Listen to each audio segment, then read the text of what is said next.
Riprendere i lavori con l'intervento di Roberta Valtorta, direttore scientifico del Museo di Fotografia Contemporanea di Cinisello Balsamo a Milano, che si configura come un vero e proprio museo d'arte contemporanea e che nasce da un'iniziativa sostenuta, voluta, caldeggiata. Il primo nucleo costitutivo di questo museo nasce da un'esperienza di più di 10 anni, quella dell'Archivio dello Spazio, che ha visto confluire nella città di Milano e nell'Interland milanese soprattutto numerosi fotografi italiani e stranieri, chiamati ognuno a leggere degli spazi appunto dell'Interland milanese. Il materiale raccolto, le opere raccolte in tanti anni di attività, in più di 10 anni vi ho detto, meritavano e costituivano una collezione di grande importanza da un punto di vista nel cambiamento dello sguardo sulla riflessione dello spazio urbano, che hanno generato la necessità di creare un museo che potesse accogliere queste opere. La nascita di questo museo è stata preparata da un lungo dibattito internazionale che ha portato poi alla formazione di un comitato scientifico di fondazione sempre internazionale, fino a che è nato questo museo. Nel frattempo il comune di Cinisello aveva messo a disposizione la bellissima villa Ghirlanda, che è la sede che ospita il museo, che è stata adeguatamente attrezzata con spazi espositivi, biblioteca, luoghi di conservazione. Si provvede naturalmente al restauro delle opere e alla loro conservazione, cioè si svolgono quotidianamente tutte le funzioni principali di un museo, qual è quello che appunto Roberta Valtorta dirige. Roberta Valtorta, come Lottani Gravina, non ha bisogno di presentazione, io credo, perché è la madre degli studi storici della fotografia contemporanea. Personalmente io le devo molto, nel passaggio dei miei studi dall'8 al Novecento è stata la lettura dei suoi testi, sono stati per me fondamentali.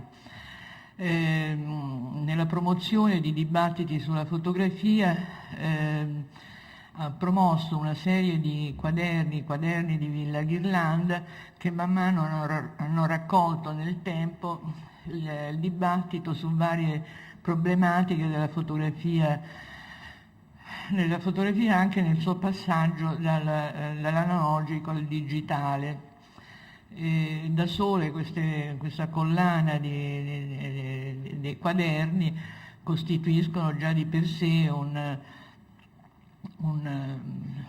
contributo straordinario di Roberta Valtorta allo studio della fotografia contemporanea. Però voglio ricordare in particolare un libro che ho, tra tanti libri di Roberta Valtorta, voglio ricordare in particolare quello, come si chiama, Roberta, il tuo libro meraviglioso? Il pensiero dei fotografi, che si porge come una raccolta di scritti dei fotografi sulla fotografia, ma in effetti non è soltanto un'antologia di scritti, ma è un percorso di tutta la storia della fotografia, dalle origini ai nostri giorni, estremamente stimolante, complesso e completo, che consiglio a tutti quelli che vogliono conoscere, approcciare gli studi della fotografia come lettura da privilegiare. Grazie, cedo la parola a Roberta. Grazie a Marina Miraglia, sono io che devo a lei molte delle cose che ho imparato, in realtà, sinceramente. Allora, potrei dire molte cose su il significato, il senso che stiamo cercando di dare a questo museo di fotografia contemporanea, tante davvero. Invece cercherò di sintetizzare un po' questa parte introduttiva sul significato che abbiamo cercato e andiamo cercando, poiché è impossibile oggi operare in un museo senza interrogarsi continuamente sui suoi mutamenti e il suo senso rispetto ai territori, rispetto ai pubblici.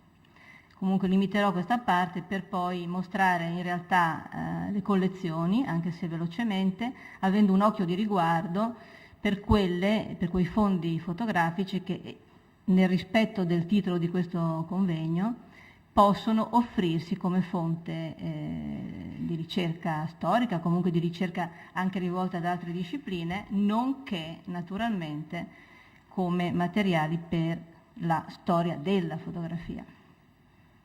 Come Marina Miraglia giustamente ricordava, il progetto nasce dalla grande campagna di lettura del territorio della provincia di Milano, Archivio dello Spazio, nell'ambito del più ampio progetto Beni architettonici e ambientali della provincia di Milano, diretto dall'architetto Achille Sacconi, che considero il padre del museo.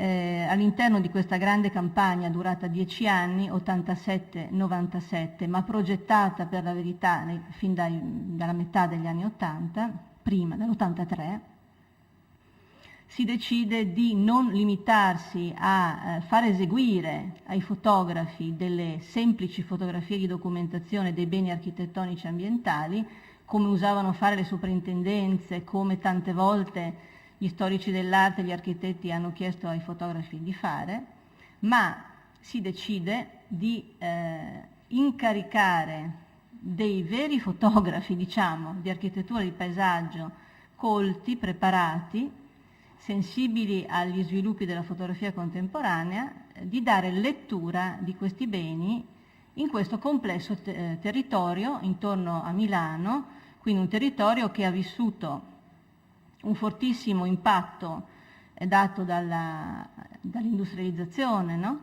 E successivamente hanno vissuto, siamo già nell'87 quando iniziamo, stanno vivendo i grandi cambiamenti dell'epoca post-industriale, no? O postmoderna che si voglia. Quindi un territorio estremamente stratificato, complesso, all'interno del quale però continuano a esistere dei beni di valore storico, artistico. Cosa ce ne facciamo? Come stanno in dialogo con la complessità e diciamo la sofferenza del territorio in trasformazione? Su questo ben 58 fotografi si misurano con grandissimo impegno nell'arco di 10 anni, con generosità e intelligenza, capacità progettuale, ma non è questo soltanto. Mentre le campagne avvengono per 10 anni, realizziamo. Io ho avuto la fortuna di essere chiamata da Achille Sacconi a occuparmi della parte fotografica, realizziamo più di 60 incontri denominati incontro con l'autore, che erano incontri con i fotografi ma anche con storici, critici, architetti, urbanisti, ci fu uno psicoanalista, Gustavo Pietro Polli Charmet, sia italiani che europei, poiché volevo consigliare agli amici di Roma, è solo su un piano internazionale che ci si confronta e riescono a trovare delle vie di uscita e non attraverso un confronto italiano, perché siamo un paese troppo stanco e non riusciamo a insegnarci granché tra di noi.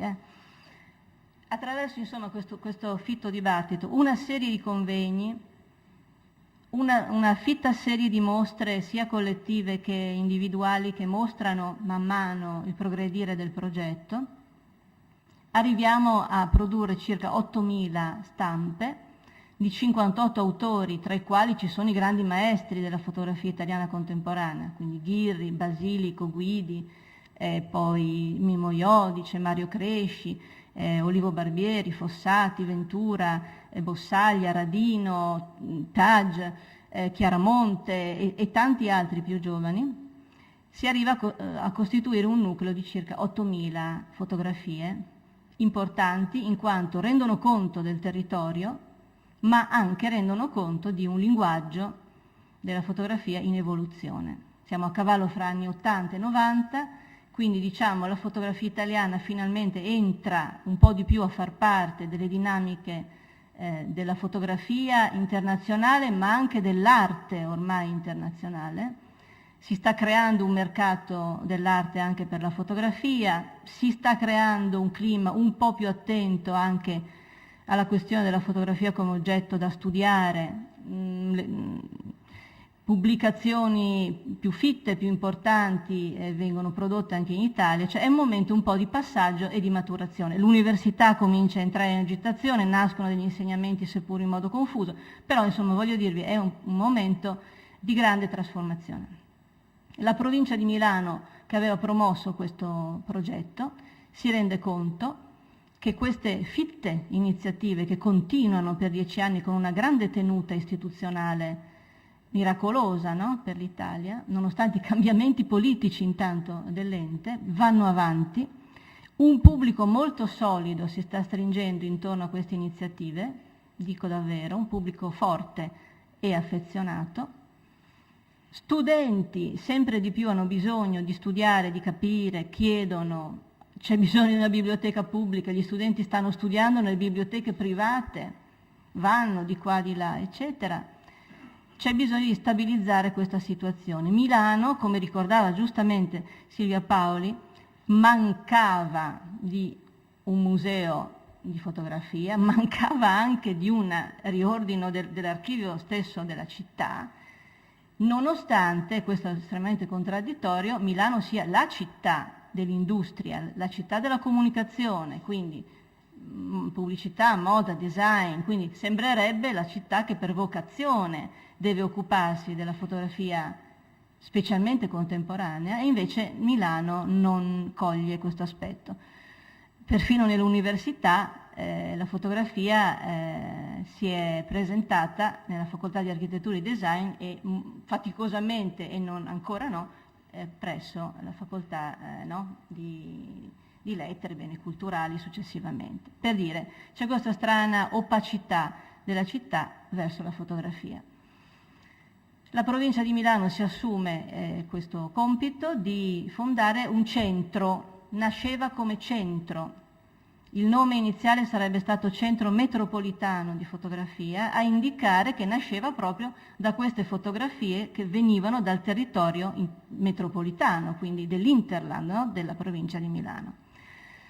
Successivamente una serie di condizioni importanti convincono la provincia di Milano a spostarsi sull'ipotesi di un museo. Quali sono queste condizioni?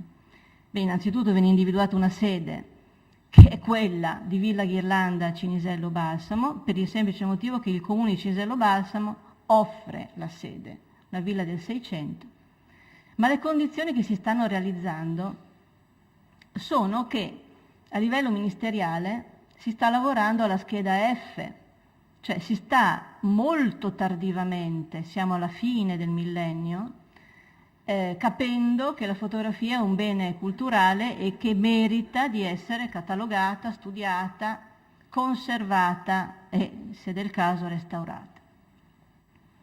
Nel 99 la fotografia diventa bene culturale per la legge per lo Stato italiano. Il progetto del museo parte nel 96. Negli anni successivi viene creato un comitato scientifico internazionale, anche Marina ne fece parte, che ragiona su quale identità, diciamo potenziale, insomma, tendenziale dare al museo, anche perché si sta creando un quadro, diciamo, legislativo che prevede un museo di fotografia in Italia. Potrebbe essere questo. La sede non è forse la più appropriata. Cinisello Balsamo sta nell'Interland del Nord Milano, in una zona deindustrializzata, molto particolare, con un territorio, come dire, che deve rinascere in qualche direzione, però molto travagliato, però diciamo, ci sono le condizioni istituzionali per iniziare a pensare a un museo. Si decide che sia un museo di fotografia contemporanea e non di fotografia tout court, perché? Perché si rispetta l'esistenza in Italia del Museo Alinari, che è il museo della fotografia storica. Si rispetta l'esistenza delle grandi collezioni romane che sono storiche. Si rispetta anche l'esistenza delle collezioni del Comune di Milano che sono storiche. Si rispetta il fatto che il progetto nasce da un progetto contemporaneo, Archivio dello Spazio, e quindi nasce proprio da autori contemporanei, e quindi qui si disegna una prima ipotesi di identità, è contemporaneo. Si stabilisce che si occuperà della fotografia dal secondo dopoguerra in poi, anche se daremo un occhio, correttamente da un punto di vista proprio storico, un occhio che può spingersi anche fino alle avanguardie. Però l'accento sarà messo sulla seconda metà del secolo e segnatamente poi sulla stretta contemporaneità. Dico una cosa importante, che il museo parte nel 96, inaugura nel 2004, in questo arco di tempo si studia il progetto, si crea prima il comitato scientifico, dal 2000 in una ala, a parte provvisoria della villa, si iniziano tutte le attività che il progetto aveva stabilito, quindi che cosa? Creazione delle collezioni, io inizio a creare le collezioni nel 97-98, subito dopo la fine di Archivio dello Spazio. Creazione di una biblioteca, si inizia subito. Catalogazione sia delle fotografie che dei libri. Alcune mostre, attività espositiva, alcune pubblicazioni, attività seminariale e di studio, attività didattica rivolte al pubblico. Quindi diciamo tutte le funzioni che il museo avrebbe avuto vengono già in questa fase di partenza praticate, seppure in una sede provvisoria. Quando il museo inizia, siamo nel 2004, è tardissimo. A livello internazionale si è pensato a musei dedicati solo alla fotografia fino agli anni '80. Gli anni '80 sono indicati come il periodo terminale in cui la fotografia ha avuto bisogno di essere appoggiata come disciplina, come arte in quanto tale, con delle strutture dedicate. Con gli anni '90 a livello internazionale la fotografia viene tranquillamente ospitata o all'interno di strutture dedicate all'arte contemporanea, come una delle arti contemporanee, oppure sta tranquillamente negli archivi dov'è, nei musei dov'è, può essere anche un museo di storia naturale, può essere... Però è superato il momento in cui aveva un vero significato dedicare una struttura specialisticamente alla fotografia, perché la fotografia ha fatto il suo ingresso ormai reale nella scena dell'arte, venendo a occupare oltretutto una posizione preeminente. Quindi su questo.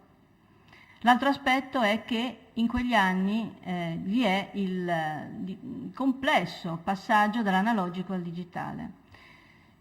Sulla continuità fra analogico e digitale stiamo discutendo, gli studiosi teorici stanno discutendo se siamo di fronte a una continuità o siamo di fronte a un cambiamento significativo molto grande, no? Quindi è un punto delicato.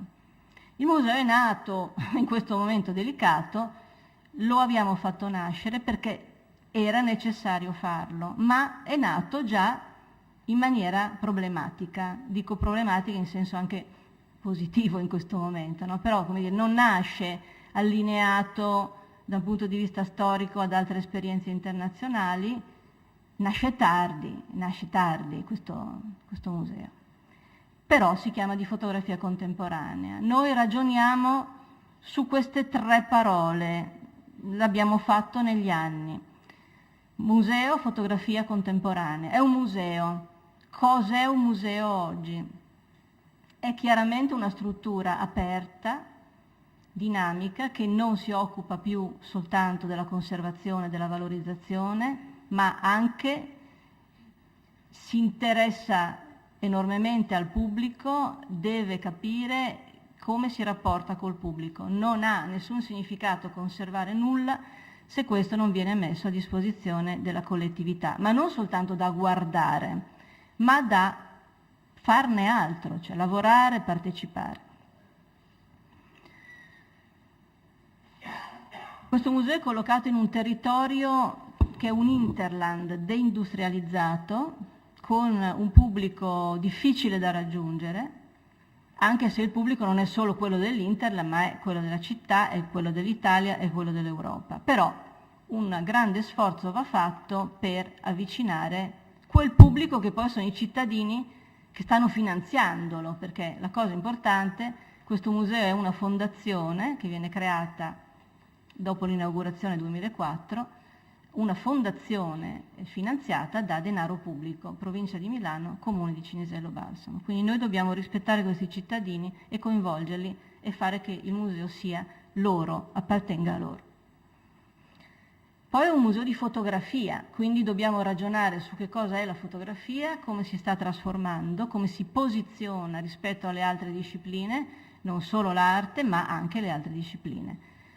E poi c'è questa parola contemporaneo, e noi dobbiamo pensare non solo alla contemporaneità della fotografia, ma alla contemporaneità del museo e cercare di essere all'altezza di una contemporaneità sempre più complessa. Vi ho detto che nasce tardi, le collezioni vengono costruite da subito, a partire dal 96, la prima è Archivio dello Spazio. Da un punto di vista del nostro tema di oggi, la fotografia come fonte della storia, direi che il museo è anche fonte di storia, in quanto alcuni dei suoi fondi sono molto utili anche nella ricerca che riguarda soprattutto, diciamo, la società italiana dal secondo dopoguerra in poi vi dirò in quali dei fondi, e lo sviluppo del territorio, del paesaggio, nel passaggio dalla fase industriale alla fase post-industriale. È abbastanza impressionante, per esempio, guardare oggi all'Archivio dello Spazio, perché quello era un archivio che si costruiva in tempo reale, no? Era una testimonianza, non era un archivio che avevamo trovato, lo stavamo costruendo in tempo reale. Oggi è totalmente storico. Il paesaggio che si rintraccia nelle fotografie di Archivio dello Spazio appartengono alla storia, eppure non sono così vecchie, no? Quindi è impressionante. E così altre che vi segnalerò. Però non è un museo che raccoglie la fotografia come documento di qualcos'altro. Oggi abbiamo sentito molti interventi che parlavano di questo, della fotografia, che ci parla dell'arte, che ci parla anche di altri aspetti della cultura umana. Questo è un museo che raccoglie la fotografia, che parla anche di se stessa, cioè parla dei suoi linguaggi e ci conduce attraverso percorsi anche di una certa complessità nella, diciamo, nella molteplicità dei linguaggi che la fotografia prende, soprattutto a partire dagli anni 60 in avanti, dopo la fase delle neoavanguardie, perché noi abbiamo molti materiali proprio dagli anni 60-70 in avanti, e poi 80 e ancora di più, fino alla contemporaneità. Quindi la fotografia come oggetto teorico complesso, molto complesso, cerchiamo di affrontarla, cerchiamo di affrontare il posizionamento del museo in questo difficile territorio, molto difficile territorio, cerchiamo di operare in maniera che l'idea di museo si rinnovi continuamente e trovi un significato lungo la strada. È un museo quindi in trasformazione, in continua trasformazione, sia nelle sue collezioni, che è la cosa di cui adesso vi mostrerò pochissimi esempi, sia nella sua identità e nel suo tentativo di resistere ai tempi, diciamo, così difficili da tutti i punti di vista. Da un punto di vista culturale, da un punto di vista sociale, da un punto di vista economico enormemente. C'è anche un altro aspetto: il museo naturalmente nasce da collezioni locali, quindi Archivio dello Spazio riguarda il territorio della provincia di Milano, i fotografi sono però di tutta Italia. Altri progetti noi abbiamo fatto sui territori locali. È chiaro che i primi archivi che io ho potuto avere grazie alla fiducia degli eredi, degli amici, delle persone che hanno creduto nel museo quando stava nascendo, sono di importanti fotografi locali, in primis Federico Patellani, ma anche Enzo Nocera, ma anche Attilio del Comune, ma anche Mario Cattaneo, ma anche la presenza di Gabriele Basilico, di Francesco Radino, quindi è logico. Da un lato è radicato nel suo territorio, Klaus Zaug e altri che vedrete. Dall'altro, essendo un museo di fotografia contemporanea, naturalmente accoglie una grande quantità di autori internazionali, perché è impossibile pensare alla fotografia contemporanea se non in una chiave internazionale. Quindi si bilancia in questa maniera: radicamento al territorio, ragione di essere in un territorio, ma anche, logicamente, per essere reale e avere significato, un museo, diciamo, della globalizzazione alla fine. Mostro lungo la strada le collezioni velocemente per darvi un'idea del senso del museo. La sede Villa Ghirlanda, una sede della seconda metà del Seicento, un'ala è occupata dal museo. Passo a parlarvi del patrimonio, non vi descrivo le molteplici attività, ma il patrimonio, una biblioteca di 17.000 volumi più collezioni di riviste. Questi sono i fondi librari principali. Abbiamo il fondo di Lanfranco Colombo, di tutta la biblioteca di Lanfranco Colombo, gallerista attivo a Milano dagli anni 60 fino agli anni 90, depositata presso il museo dalla Regione Lombardia, alla quale Lanfranco Colombo l'ha donata. Il fondo Amilcare Ponchielli, che fu fotoeditor di Sette e di altri giornali del gruppo Rizzoli Corriere della Sera. Il fondo Antonio Arcari, uno dei nostri grandi studiosi e docenti di fotografia importante, al quale abbiamo anche dedicato una pubblicazione comprendente tutta la sua biblioteca, le riviste e tutti i suoi scritti. Il fondo Mario Cattaneo, arrivato in donazione, che è un fotografo sociale del dopoguerra fino agli anni '80, sicuramente da ricollocare e riscoprire. Il fondo Paola Mattioli, la quale ha deciso di donare la sua intera biblioteca, una fotografa molto interessante. Tutto il fondo Federico Patellani, comprendente, insieme alle fotografie, comprendente riviste e articoli, le riviste su cui ha pubblicato tutto il suo lavoro, articoli e gli scritti. Il fondo Anna Zanoli, composto di una serie di collezioni di riviste. Il fondo Sergio Daò, composto di riviste. Il fondo Roberto Signorini, purtroppo morto qualche anno fa, con tutti i suoi libri, le riviste, i suoi scritti e anche alcune fotografie. Il fondo Grazianeri, tutta la biblioteca dell'agenzia Grazianeri, e il cosiddetto fondo museo, che raccoglie i nostri acquisti, i libri che ci arrivano donati di volta in volta da tante persone e gli scambi che facciamo con altri musei italiani e stranieri. Le collezioni fotografiche arrivano a 1.800.000 immagini, fra negativi, stampe, diapositive e tecniche varie, insomma. Questi sono i nostri archivi. Questi sono alcuni ambienti di lavoro per il riordino e la catalogazione. Non entro naturalmente nel merito di questi problemi. Abbiamo per il pubblico un sensitive wall, quindi uno strumento che consente una consultazione, una fruizione veloce e simpatica, piace molto ai bambini, delle collezioni. Gran parte delle collezioni sono catalogate e sono visibili sul sito stesso del museo. E passiamo alle collezioni, per dirvi quale lavoro si tenta di fare per dare un'identità, un senso. 1.800.000 immagini, come dicevo, comprendente anche opere video però, 28 sono i fondi fotografici derivati da acquisti, donazioni, depositi e committenze, perché noi, nati da un progetto di committenza, continuiamo, quando è possibile, a commissionare lavori ad artisti contemporanei. 800 sono gli autori fra italiani e stranieri. Il periodo, come dicevo, va di pertinenza, va dal secondo dopoguerra ad oggi, però con presenza di opere da fine 800 agli anni 30 del Novecento, soprattutto nel fondo Gianni Siviero, che noi abbiamo deciso di unire alle collezioni, perché ci siamo resi conto, per esempio, che i giovanissimi, i bambini e i giovanissimi, non sanno più che cos'è la fotografia e nemmeno la fotografia più antica, e allora in alcune operazioni di carattere educativo ci sono utili degli esempi di fotografia storica, quindi è un'eccezione. Abbiamo anche dei nuclei di opere degli anni 20 e 30, soprattutto nel fondo Lanfranco Colombo. Si tratta in generale di quella che è stata definita per comodità, diciamo, di fotografia autoriale, quindi fotografia di quei fotografi che si ritiene abbiano contribuito all'evoluzione del linguaggio di quest'arte, però c'è la presenza di materiali di una grande agenzia, ed è il fondo Grazianeri. L'agenzia Grazianeri ha chiuso qualche anno fa. Ho considerato autoriale un'agenzia, nel senso un esempio storico di un modo di fare fotografia nel Novecento.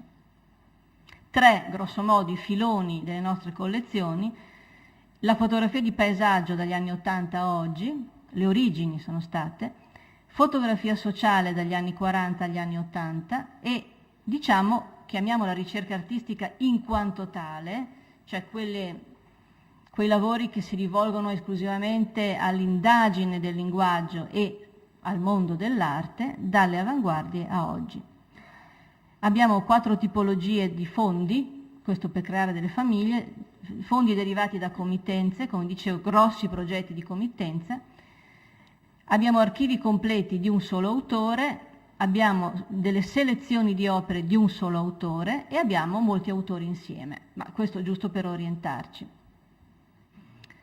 Derivati da grosse committenze abbiamo l'Archivio dello Spazio, abbiamo un fondo Città di Cinisello Balsamo, preesistente, un fondo Idea di Metropoli, Milano senza confini, Salviamo la Luna, storie immaginate in luoghi reali, che ora vado brevemente a spiegarvi. Archivio dello Spazio, come dicevo, è la genesi di tutto il nostro museo. Gli autori sono 58, sono i grandi paesaggisti cosiddetti italiani, i loro figli, i loro nipoti. È una genealogia di grandi fotografi, anche i giovani che poi sono cresciuti, sono diventati importanti anche loro. Quando lavoravano nell'Archivio dello Spazio erano a volte le loro prime armi e poi sono diventati importanti.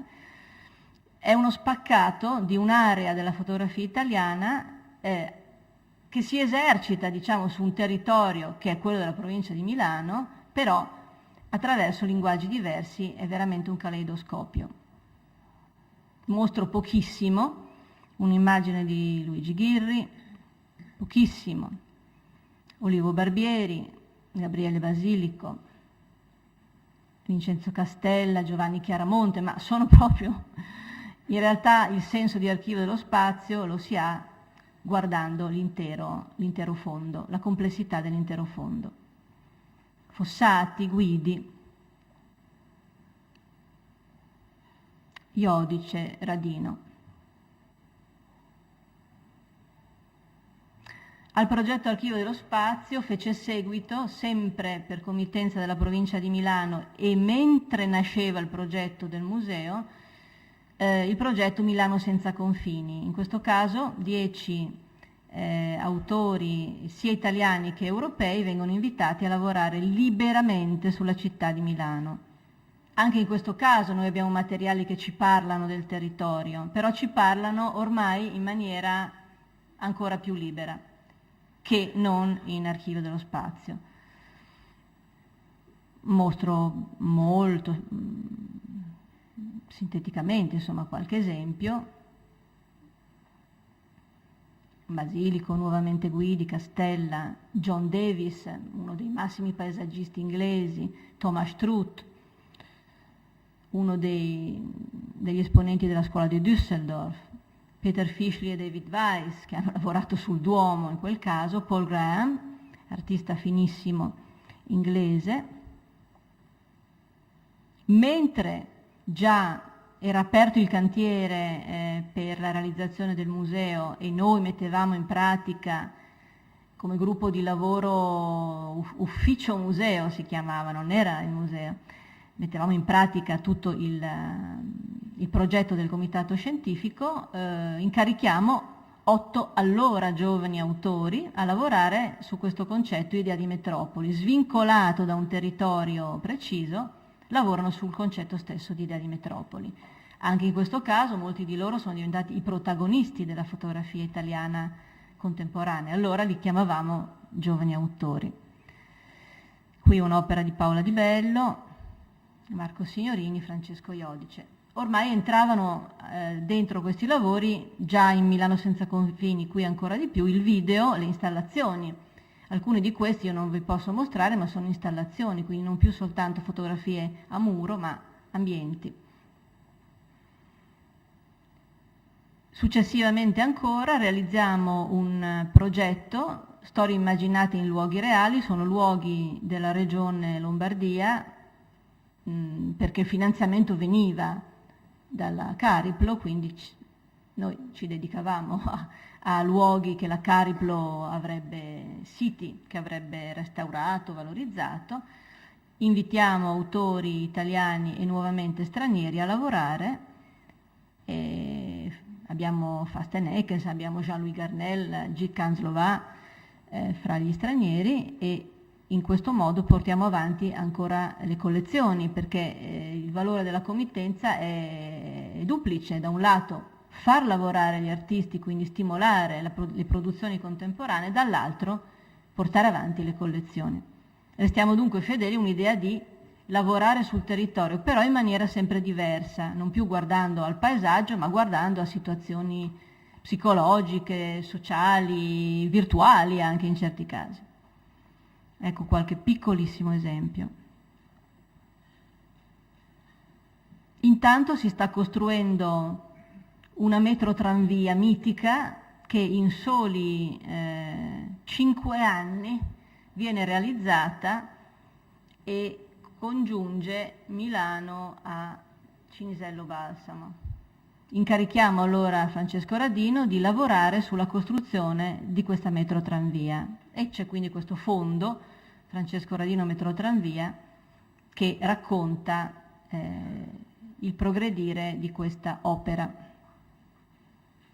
Il fondo città di Cinisello Balsamo, dicevo, era preesistente perché il comune di Cinisello Balsamo aveva già realizzato negli anni '80 delle iniziative sul suo territorio e questo era il motivo per cui poi aveva pensato di offrire la villa come sede del museo.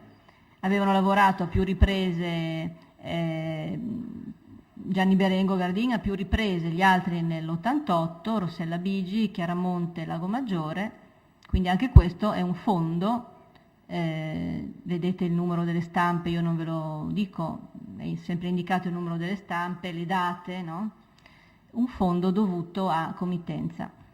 Poi, nella preoccupazione estrema di coinvolgere i cittadini del territorio nel museo, di farlo percepire, chiamiamo il grande artista tedesco Jochen Gerz, uno dei massimi artisti attivi nel campo dell'arte pubblica, a realizzare una grossa operazione con i cittadini stessi. E Gerz lavora per 2 anni con un gruppo di ben 24 persone tra museo, volontari, stagisti, studenti, eccetera, a coinvolgere i cittadini di Cinisello Balsamo, ma anche di tutta l'area Nord Milano e oltre, in una grossa operazione basata sul ritratto, che non sto a descrivere, molto complessa, molto interessante, in cui i cittadini diventano autori, infatti autore del fondo è Jochen Gerz e tutti i partecipanti al progetto. Le fotografie sono tutte fatte da studenti che hanno partecipato al progetto, essendo Gerz il regista. si dà luogo a una raccolta di 2734 stampe, tanti quanti sono stati i partecipanti, e a una collezione che viene interpretata nella sua identità pubblica, è talmente pubblica che le fotografie sono conservate, c'è scritto nelle case dei partecipanti al progetto. Quindi in questo caso il museo esce dalle sue mura, era uscito anche in molte altre occasioni, facendo mostre in piazza, facendo mostre nelle strade, andando nelle scuole, andando dagli anziani, eccetera. In questo caso esce collocando le sue opere nelle case stesse dei cittadini. Non tutti ce l'ha, una parte le abbiamo ancora noi perché una parte erano molto timidi, però abbiamo poi documentato nelle varie case la presenza di questi ritratti. Abbiamo poi una serie di fondi fotografici di singoli autori, dei quali noi abbiamo gli archivi completi, quindi tutti i negativi, le stampe, ma anche i materiali di studio, gli scritti, eccetera. Mario Cattaneo, Attilio del Comune, Enzo Nocera, Federico Patellani e Klaus Zaug. Indico deposito Regione Lombardia quando si tratta di fondi di pertinenza della Regione, proprietà o deposito che poi la Regione ha depositato presso il museo. Dove non è indicato si tratta invece di fondi di pertinenza, mi sto prolungando ma finisco subito, dei due enti fondatori, Comune di Cinisello Balsamo, Provincia di Milano, o della Fondazione stessa. Il Fondo Federico Patellani, di grandissima rilevanza non solo per la storia della fotografia, quindi come grande autore, ma anche per la storia della società italiana. Si parte dalle guerre in Africa di cui si parlava ieri, si arriva al dopoguerra, ci sono momenti di costume, qui c'è Miss Italia, momenti del bombardamenti, della guerra, la ricostruzione, tutti i più importanti personaggi del cinema e della cultura e tante spezzoni, diciamo, di vita sociale italiana, società e lavoro. Il Fondo Enzo Nocera, grande ritrattista e fotografo sociale di Milano, anche qui molto interessante per un'analisi della società milanese e anche del mondo del lavoro, c'è tutta una sezione dedicata alla Pirelli, per esempio. Anche il Fondo Attilio del Comune, nuovamente un ritrattista, è inerente a tutta la società milanese, ai grandi personaggi della cultura e dell'industria e dell'economia milanese, ma anche italiani per la sua collaborazione con molte riviste importanti, insomma, italiane. Il Fondo Mario Cattaneo, delizioso direi, è una fotografia sociale di grande interesse, lo possiamo avvicinare a un Donzelli, lo stiamo studiando, c'è molto interesse da parte della Francia a pubblicare una monografia sulla sua opera.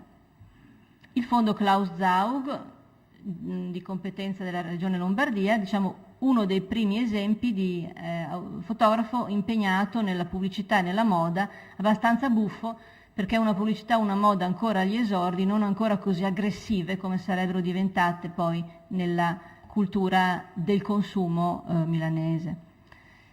Abbiamo qui, scusate, manca un titoletto che sono nuclei di fotografie di singoli autori, mi scuso. Il Fondo Gabriele Basilico, un nucleo centrale della sua fondamentale ricerca Milano Ritratti di Fabbriche, con cui Basilico inizia il suo lungo fondamentale impegno sul paesaggio industriale. Abbiamo un nutrito nucleo di opere di Paolo Gioli, depositato presso il museo dal suo collezionista e mecenate Paolo Vampa. Quindi qui siamo nell'area della ricerca artistica pura, no? Sui linguaggi stessi.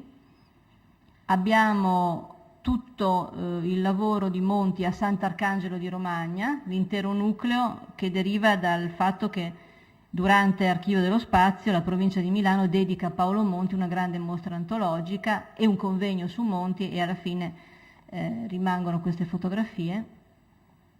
Fondo Arno Hammacher dedicato al mare, un nucleo di questo genere. Il Fondo Paola Mattioli fotografie realizzate a Fabbrico in provincia di Reggio Emilia, in Industria. Un altro fondo Patellani che è staccato dal fondo generale, questa è una donazione della figlia di Alberto Lattuada, sono fotografie che Patellani realizza nel Centro America insieme a Aldo Buzzi mentre sta facendo un film, poiché Patellani ha lavorato anche come regista oltre che come fotografo di scena. Il fondo Achille Sacconi, il padre del museo, che è sempre stato un fotografo appassionato, al quale abbiamo dedicato una mostra e che ha donato un nucleo di sue fotografie. E poi abbiamo una serie di fondi, e chiudo, mi scuso, comprendenti tante fotografie arrivati da varie situazioni, molto complessi, per ognuno andrebbe fatto un discorso.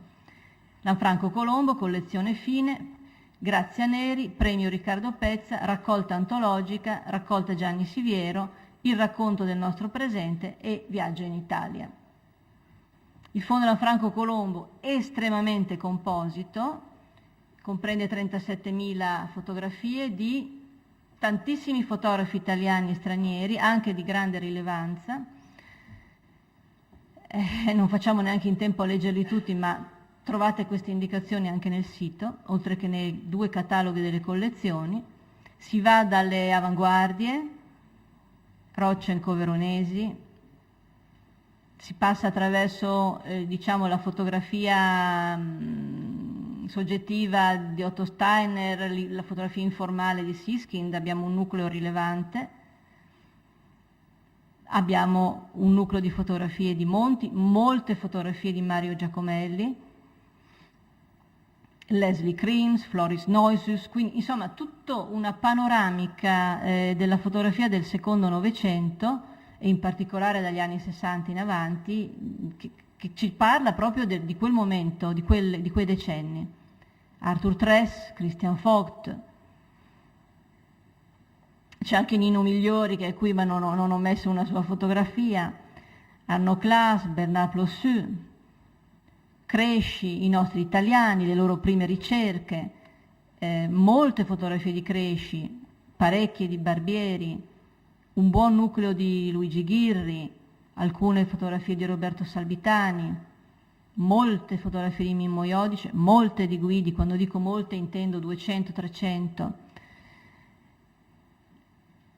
Tutta la stagione del reportage italiano, qui e anche non italiano, ho messo un esempio di Petrelli, John Phillips, Bubà, Mary Ellen Mark, Letizia Battaglia con numerose fotografie, Ferdinando Schan alcune, Carla Cerati con dei nuclei importanti, fra questo che mostro Mondo Cocktail, Mario Dondero, molte fotografie, un fondo estremamente composito su cui sono state fatte già diverse tesi, diversi studi.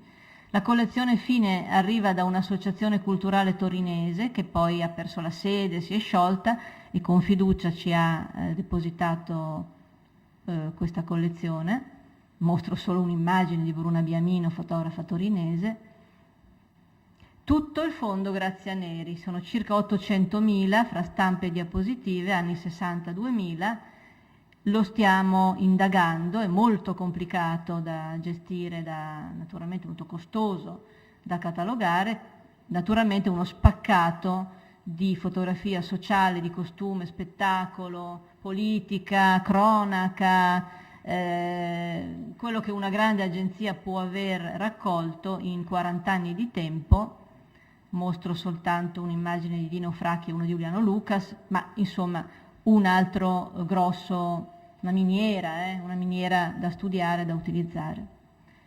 Un piccolo fondo di lavori di giovani che si è purtroppo interrotto perché il premio Riccardo Pezza si è interrotto per mancanza di finanziamenti. E poi quella che noi chiamiamo raccolta antologica, sto chiudendo, sono le fotografie o commissionate a singoli artisti o arrivate in dono o raramente acquistate perché non abbiamo mai potuto farlo. Siamo arrivati a circa 350 opere fra stampe, lightbox, video e anche installazioni di autori contemporanei. C'è anche una piccola sezione storica, come vedete con Berengo, le edizioni Brogi, Paolo Monti, lo studio Tollini e tanti autori importanti contemporanei, sia italiani che stranieri. Quindi questa è antologica. Mostro alcuni esempi, molte fotografie di Günter Bruss, questo artista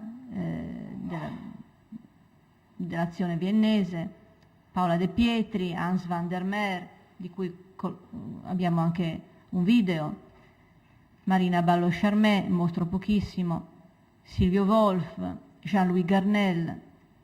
Chiaramente in questa collezione è entrata ormai ampiamente la fotografia digitale, come dicevo, l'installazione, il video, eccetera. Foncuberta con questa sua grande opera Google Grams, molto interessante, Ronnie Horn. Abbiamo in deposito il fondo Il racconto del nostro presente, una committenza realizzata dal comune di San Casciano a fine anni 80 con Basilico, Ghirri e Taj, sempre sul paesaggio, sul territorio. Abbiamo il fondo, l'importante fondo Viaggio in Italia, non completo, ma è impossibile ricreare la completezza di quel progetto che si perde nella memoria degli autori e purtroppo Ghirri è morto. Diciamo che si considera il progetto che ha un po' fondato il manifesto, diciamo, della cosiddetta scuola italiana di paesaggio, molto importante, molto osservato anche dagli europei questo fondo. Alcuni esempi: abbiamo presentato di recente, con un omaggio per i 20 anni dalla morte di Ghirri, una mostra Viaggio in Italia alla Triennale di Milano con le fotografie di questo fondo. Infine la raccolta Gianni Siviero, a cui accennavo prima, l'unico fondo, diciamo, di fotografia storica che abbiamo preso per ragioni soprattutto didattiche ed educative, ci serve a mostrare ai giovanissimi com'era la fotografia alle origini. Sono 716 stampe più 18 album fotografici con 650 stampe, come vedete dagli anni 80 dell'Ottocento agli anni 40 del Novecento. Sono 268 studi italiani, alcuni fra i quali anche rilevanti, come vedete dall'elenco, più fotografie anonime. Ecco, questa è l'ultima parte storica, l'abbiamo messa proprio alla fine per pensare alla storia un poco e basta. Mi scuso per aver occupato un po' di tempo, ma in realtà avrei potuto continuare e all'infinito, perché appunto la consistenza, la tipologia, le problematiche affrontate da un museo d'arte contemporanea qual è quello di Cinisello Balsamo richiede molto tempo. Uno dei punti che è stato toccato da Roberta Valtorta è quello della condivisione e del coinvolgimento del pubblico perché un museo sia attivo e vivo. E questo è il problema che viene affrontato nel prossimo intervento di Enrica Viganò, che appunto ci parla. Questo è il suo intervento? Sì. Collezioni private nel mercato della fotografia.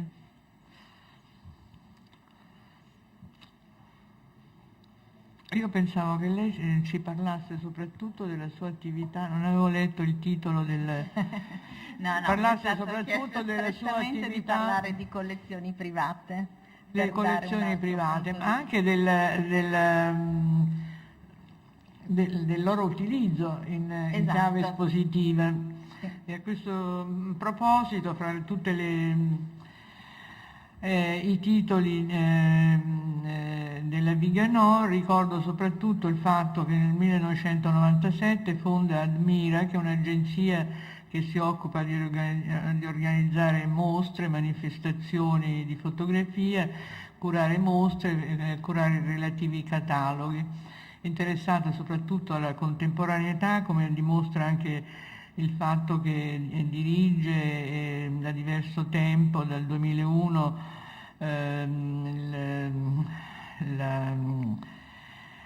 il Festival della fotografia di Madrid, e che domani ci coordinerà la tavola rotonda con i fotografi contemporanei.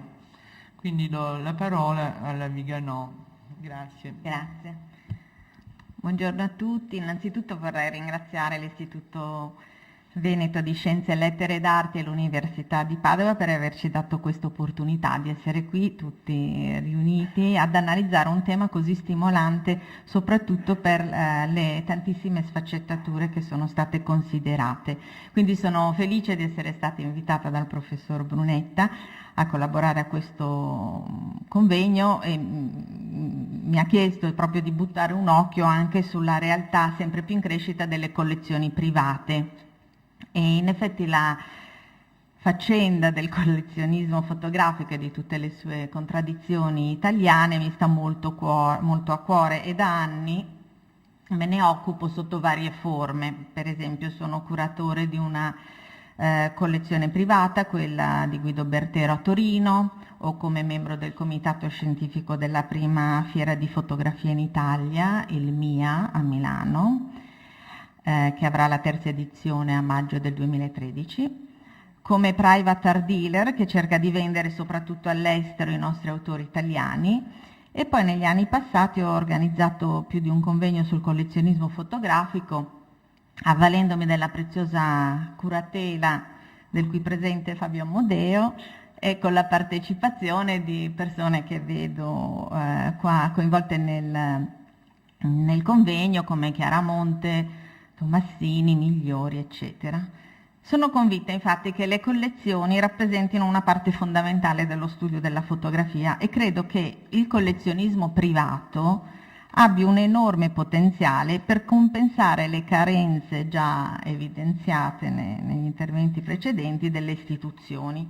Si è detto che i materiali conservati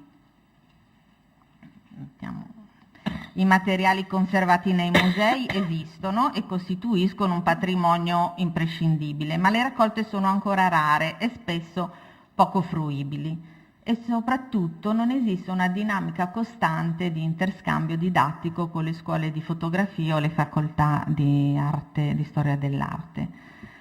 In America invece quasi ogni università possiede una collezione fotografica, principalmente con scopo didattico, proprio per far toccare con mano quello che gli studenti vedono sui libri, quello che i docenti insegnano, quello che è il materiale autentico e fisico su cui formare la propria cultura. È una funzione primaria e non negoziabile. Walter Guadagnini, in uno dei citati convegni, affermava che gli era capitato più di una volta che gli negassero dei prestiti dalle università americane perché le opere dovevano rimanere a disposizione dei corsi. Quindi quello che per loro è palese, per noi è un sogno. Già avere delle facoltà che si occupino approfonditamente di fotografia in Italia rimane un sogno, ma addirittura pensare che il Dipartimento possa contare anche su una raccolta d'uso formativo didattico risulta proprio essere una visione chimerica. Invece sono convinta che se i corsi fossero istituiti proprio dal collezionismo privato potrebbero arrivare delle belle sorprese, cioè delle donazioni e dei contributi da quei collezionismi che credono nella funzione pubblica e che amerebbero vedere utilizzato il risultato della loro passione. Questo è un esempio, per esempio, della Lehigh University in America, che ha una collezione didattica dalla quale fa anche numerose mostre. Certo, nella mia utopia, già che ci sono, vedo anche un disegno di legge che favorisca le donazioni private di opere d'arte a fronte di sconti sulle tasse, come succede negli Stati Uniti. E a questo proposito vi racconto una storia esemplare. La mia attività include, come dicevo, quella di private art dealer rivolta soprattutto all'estero e mirata alla diffusione della fotografia italiana fuori dai nostri limitatissimi confini. Il mio scopo, in particolare, è di inserire le opere italiane in collezioni pubbliche straniere. Il pensiero è, chissà mai, che con tutti i laureandi, laureati e studiosi in fotografia che ogni anno producono tesi, ricerche e catalogazioni, qualcuno finisca prima o poi per concentrarsi anche su quella fotografia italiana che scopre presente nelle collezioni pubbliche. Il caso di cui vi vorrei parlare riguarda il mitico Museum of Fine Arts di Houston, in Texas, dove il Dipartimento di Fotografia diretto da Ann Tucker possiede una raccolta inestimabile, che per darvi un'idea include 2 tra le più importanti collezioni private europee, quella che prima menzionava Silvia Paoli, che ci siamo persi nel 1957, cioè quella di Helmut Gernsheim, e quella di Manfred Heiting. Negli anni Ann Tucker ha comprato da me, e non solo, numerose opere del dopoguerra, ma con diverse metodologie di acquisto. Alcune volte le proponeva a dei gruppi di amici del museo, altre volte al comitato scientifico, altre a degli specifici collezionisti, magari di origine italiana. Aveva individuato un paio di famiglie a Houston che l'hanno aiutata. E ancora, in alcuni casi, le comprava lei con il suo denaro personale e via via le donava al museo giusto in tempo per la dichiarazione dei redditi. Tutto ciò mi sembrava fantascienza, ma con questi meccanismi diversificati ha dato vita a una sezione italiana invidiabile e a un paio di piccole mostre specifiche sulla nostra fotografia.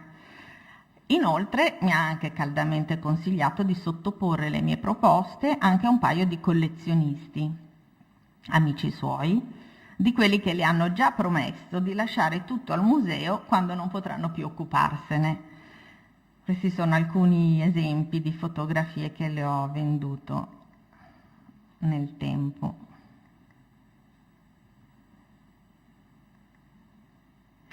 La donazione al museo di intere collezioni, sotto varie forme che passano spesso dal deposito a lungo termine o dal comodato, è una formula che funziona, soprattutto nel caso di quei collezionisti che formano raccolte enciclopediche, una delle tante declinazioni del collezionare più diffusa di quel che non si creda.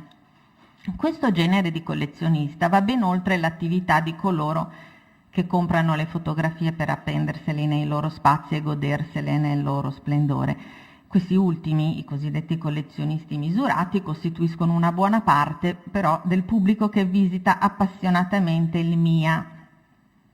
E col tempo, chissà, forse anche grazie a questa fiera si prenderanno la malattia del collezionismo, come certi l'hanno diagnosticata. Magari piano piano il germe della frenesia del possesso li porterà ad arricchire la loro raccolta, ma per ora, solo per ora, non costituiscono nel nostro discorso un'opportunità in più per la storia della fotografia. I collezionisti che invece si buttano a capofitto nella ricerca e costruzione del loro patrimonio di opere potrebbero essere divisi in 2 categorie: quelli che mirano a ricostruire la storia del mezzo fotografico e quelli che prediligono un tema o un periodo. Di collezioni enciclopediche c'è un freschissimo esempio esposto proprio quest'estate al Mart di Rovereto, la collezione di Mario Trevisan.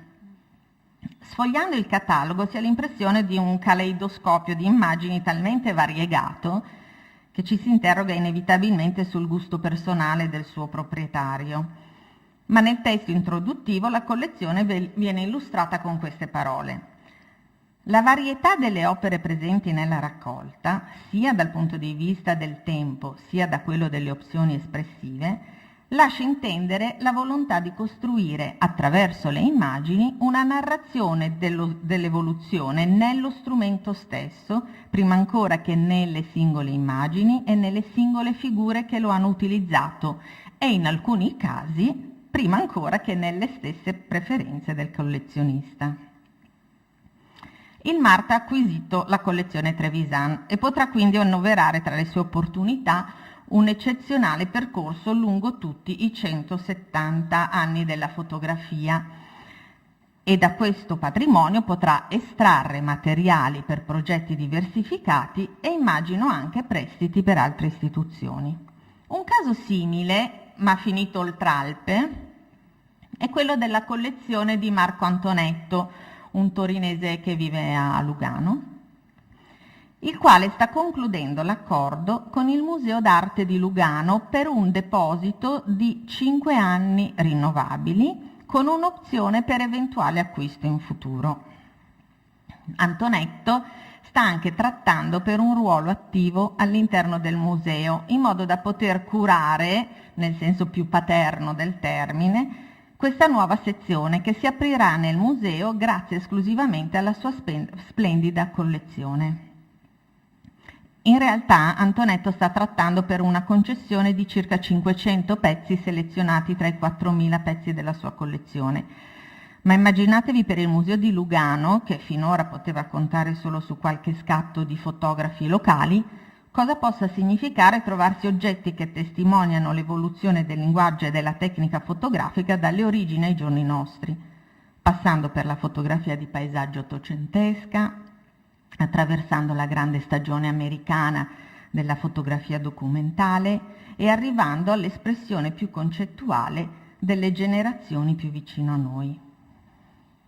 Un altro caso enciclopedico, ma con un utilizzo pubblico ben diverso, è quello della collezione di Fabio Castelli.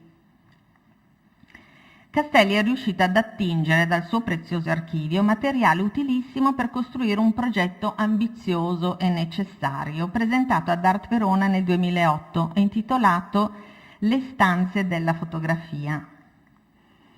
Un percorso espositivo in cui illustra in maniera didascalica le tappe, le tecniche, i generi, i supporti, gli oggetti connessi allo strumento fotografico. La sua collezione fotografica inizia negli anni 70, quando va a sostituire la sua grande passione per la grafica, e inizia fin da subito con metodo e rigore. Ecco le sue parole: formare una raccolta è stato per me un mezzo per conoscere. L'iniziale desiderio di possesso dell'oggetto in sé è stato negli anni progressivamente sostituito dal desiderio di conoscere le opere per quello che potevano rappresentare all'interno di un discorso storico sull'arte. Non ho privilegiato filoni particolari nella mia collezione, ho fatto scelte funzionali alla ricostruzione della storia della fotografia, ho scelto esempi per tutti i periodi per poter comprendere meglio la storia del mezzo fotografico. Nella fotografia Castelli ha anche trovato una nuova vita professionale. Da industriale si è trasformato in curatore per la Galleria Fotografia Italiana di Milano e ora in ideatore e propulsore della Fiera Mia. E come collezionista si è decisamente e volutamente inserito nel contemporaneo e, lasciando un po' da parte i suoi amati cliché verli, albumine e le carte salate, ora i suoi acquisti sono orientati verso la fotografia emergente, perché apprezza moltissimo la possibilità di creare rapporti diretti e costruttivi con l'artista e il suo lavoro. Un altro caso, un caso eccezionale e fondamentale per le nostre istituzioni, è costituito dalla raccolta di Piero Becchetti acquisita dall'ICCD, Istituto Centrale per il Catalogo e la Documentazione di Roma. 40.000 positivi di notevole importanza per la conoscenza della storia della fotografia in Italia. Becchetti, collezionista, storico e autore di numerosi libri, soprattutto dedicati alla Roma dell'Ottocento, ha creato in anni insospettabili un corpus omogeneo che ci racconta le origini della fotografia e della rappresentazione fotografica nel nostro paese. L'amore per Roma è stato, il primo motore e all'inizio raccoglieva stampe, ma in un suo libro si legge del cambiamento. L'alto costo delle stampe antiche gli fa abbandonare questo tipo di collezionismo e lo indirizza verso la raccolta e lo studio delle prime fotografie, allora assolutamente ignorate e quasi spregiate. Siamo più o meno nell'immediato dopoguerra, alla fine degli anni 40, come si dice, l'uomo giusto al momento giusto. E siamo arrivati così a raccontare di collezioni più mirate, che hanno circoscritto come Becchetti la ricerca degli oggetti a un tema o a un periodo conformi. Ci sono collezionisti, infatti, che hanno scelto una via più sistematica, spesso con l'ambizione di poter offrire a un potenziale pubblico una visione omogenea e approfondita di uno specifico settore della fotografia. La vocazione ad una sua funzione pubblica, per esempio, è auspicata proprio nel testo introduttivo al catalogo dedicato alla collezione di Massimo Prels, in mostra a Torino nel 2004, dal titolo Vera fotografia italiana, in cui Antonella Russo parla della carenza di iniziativa da parte dei musei, che generalmente ritardano nell'acquisire le nuove arti perché mancano di una visione dell'arte del futuro. Quindi succede spesso che i collezionisti diventano figure chiave per salvare e conservare capitoli interi della storia dell'arte. Cita per esempio tra gli altri esempi il caso di Michel de Marolles, che intuendo l'importanza della grafica tra le arti moderne collezionò un fondo che oggi costituisce il Cabinet des États di Parigi. Di certo la collezione Prels, che ha preservato il lavoro di grandi autori italiani, operando una scelta coerente, selezionando nomi di rilievo e acquistando nuclei sostanziosi di opere che potessero rappresentare la poetica di fotografi come Giuseppe Cavalli, Ugo Mulas, Nino Migliori, Mimmo Iodice, eccetera. La raccolta è stata presentata in modo più esteso e con grande successo anche a Mosca e a Parigi, facendo di Massimo Prels un ambasciatore entusiasta e contagioso della nostra fotografia. Invece a Madrid è stata presentata la collezione Cotroneo, che arrivava dalla tappa romana Villa Borghese e da quella parigina la Maison Européenne. Il titolo, Una storia privata, fotografia e arte contemporanea italiana nella collezione Cotroneo, suggerisce immediatamente l'indole soggettiva della raccolta costruita da Anna Rosa e Giovanni Cotroneo, marito e moglie. Come nella collezione di Prels, il gruppo di opere per ciascun autore è piuttosto consistente, ma la scelta degli artisti è più estesa, affiancando ai grandi classici italiani autori più contemporanei, se non addirittura emergenti.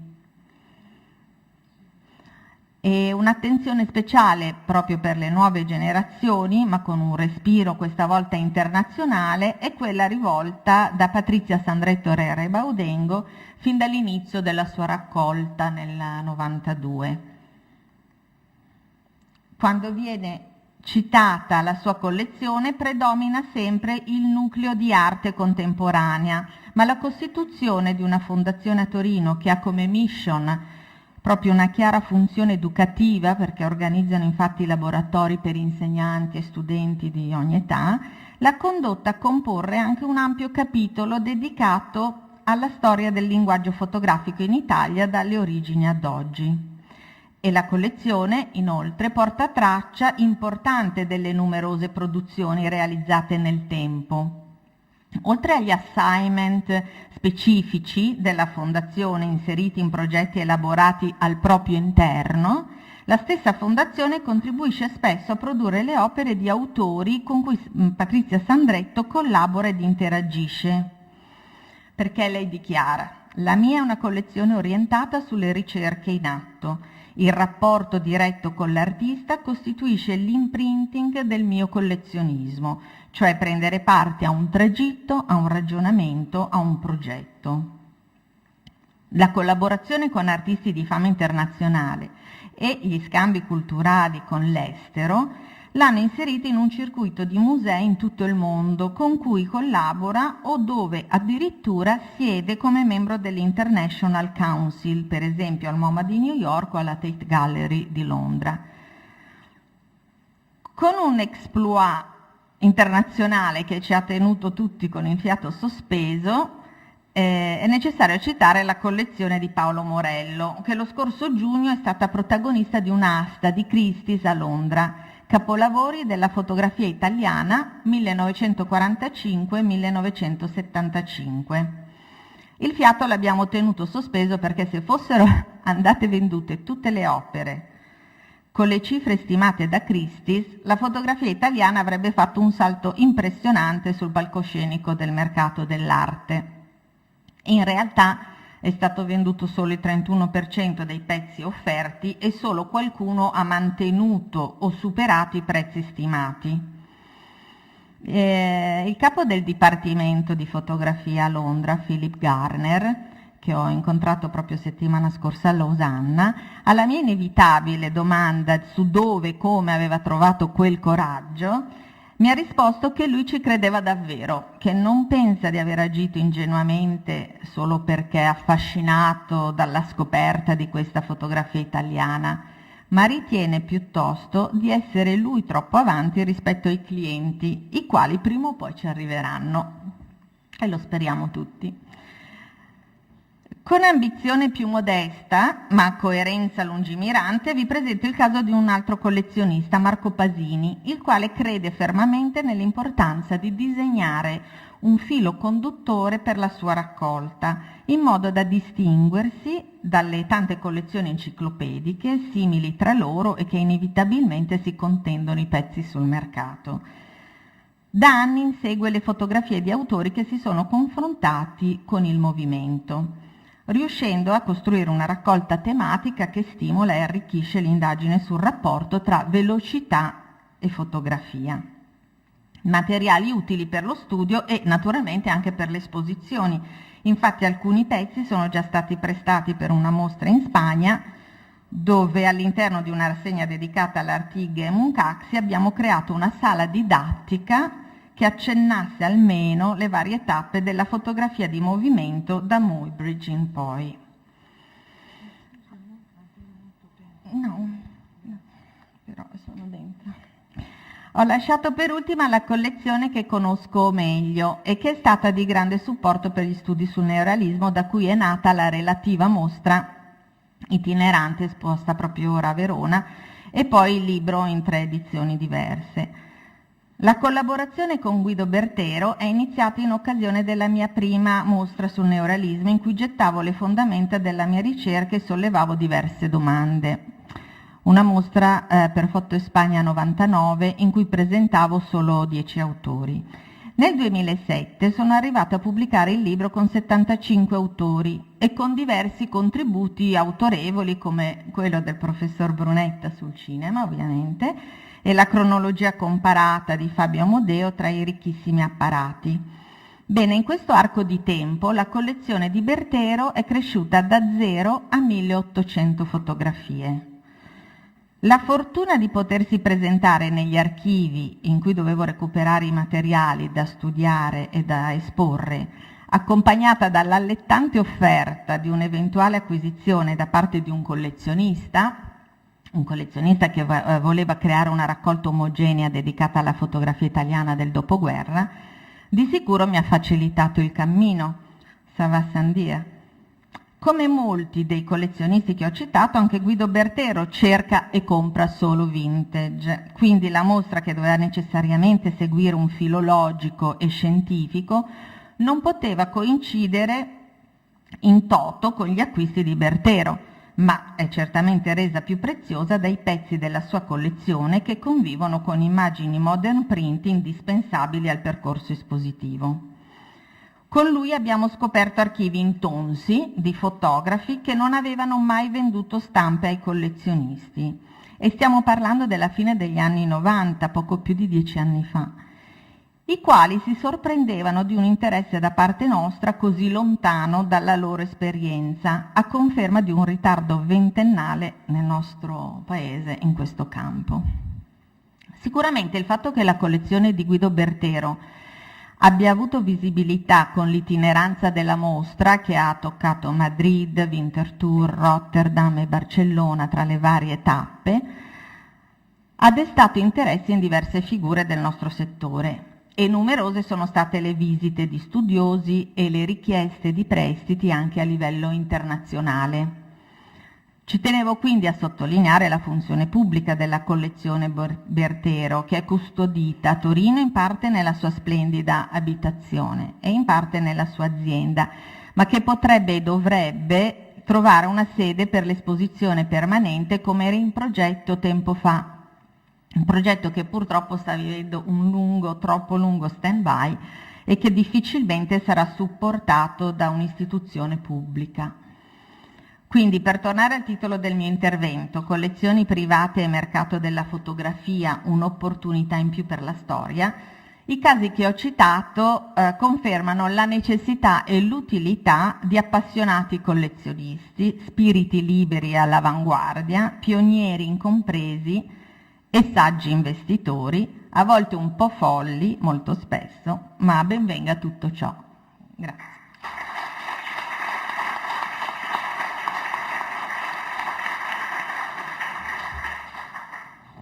L'aspetto del collezionismo fotografico contemporaneo o non contemporaneo, come nel caso di Becchetti, che è uno dei temi che interessa la fotografia, e la sua storia è venuto fuori attraverso l'ultimo intervento, e soprattutto è venuto fuori il tema del mercato, che non era stato toccato fino ad ora.